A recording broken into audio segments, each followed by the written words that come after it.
Hilruput mga inang kanin ko, engkim kan hukan lo. At lakad law avanga kadlo, mga inabanga at sumlikya kadlo. Katsua, barabiya nga kalpuitura kaso, katse overdo minlo el hani along indu na inakin. At tuwi kang mga ko at tarin kapin, engkimitan katsan katanit saan kane insyet yunga. Mga inapagan na kane torcel na, buite torcel na.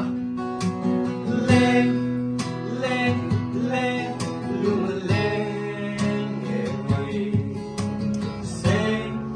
seng, seng, riruga seng, koya chuan ta tseri mo. Leng, leng, leng, lumaleng, ewe. Seng,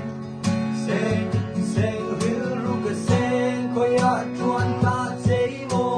Soy lo kila kanin tunda na local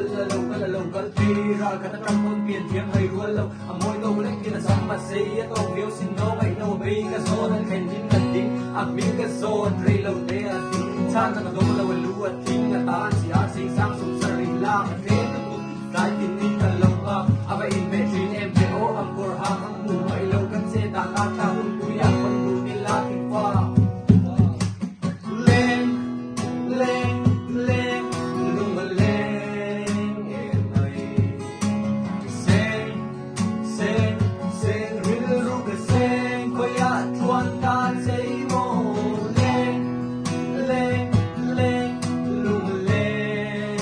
emay seng seng seng riruga seng koya chuan ta say mo